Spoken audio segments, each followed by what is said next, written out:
Assalamu alaikum wa rahmatullahi wa barakatuh. Palestine, first day of Ramadan. The real story of Palestine. आप भी देखो और हम भी देखेंगे। अच्छा लगेगा तो लाइक करना, शेयर करना, कमेंट करना।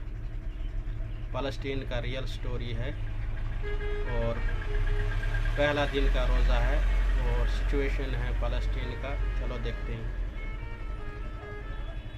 To understand the scale of destruction in Gaza today, one needs to understand the nature of the war Israel has launched against Palestinians. We're not talking about conventional warfare. This is a war of annihilation that targets the foundations of society. We've seen universities bombed, libraries, museums. Israel is trying to prevent Palestinians from reclaiming and re-establishing life in Gaza as they knew it. My name is Jihad Abu Salim. I'm from the city of Deir al-Balah, located in the middle of the Gaza Strip. It's where I grew up and spent most of my life. Gaza City was the only Palestinian coastal city that was not conquered by Zionist militias in 1948. And that gave Gaza a huge significance and placed it as the beating heart of preserving Palestinian nationalism and furthering the Palestinian cause for liberation and emancipation.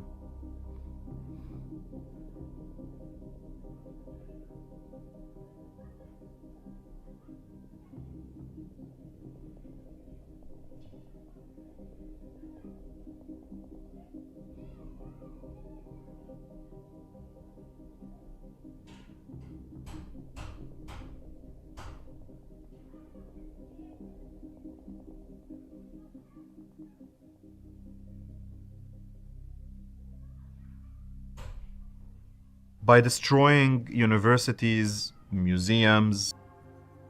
The goal of targeting Gaza's archives is to make it impossible for people to rebuild and reclaim what has been lost. We did not only lose historical documents, but also lands that were stolen and looted from this site being sold around the world. And that makes you wonder if Israel's practices today are a new phenomenon or just a continuation of a long-standing pattern of destruction and looting of Palestinian history and culture.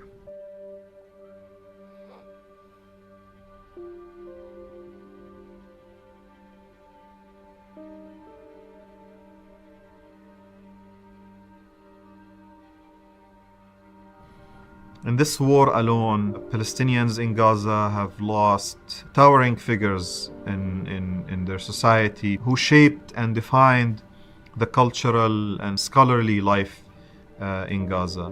And if there is one individual that captures the essence of this city and what it stands for, it's Rifat Larayr.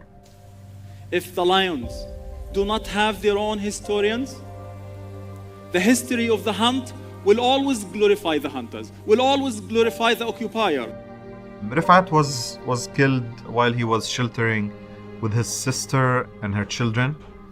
Before he was killed, he received a phone call from an Israeli officer warning him that they're after him. He was killed, his sister was killed, the children were killed, and his brother was also killed. I'm an academic.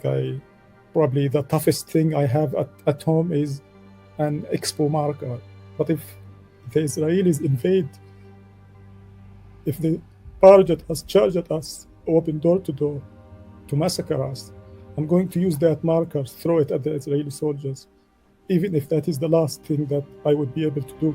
He was an important professor and a writer and a poet whose impact transcended his personal work to shaping and molding of a generation of English-speaking Palestinians in Gaza who mastered the art of telling their stories. But we've also lost a large number of cultural and literary figures, and of course many academics.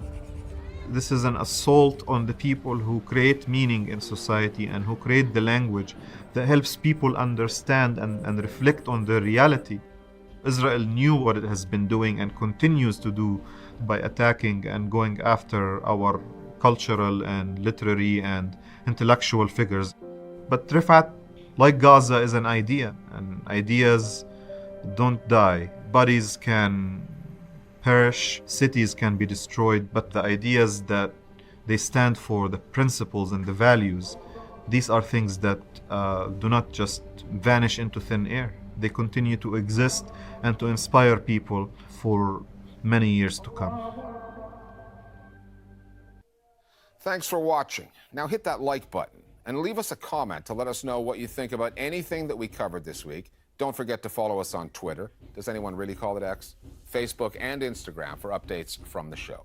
Links are in the description.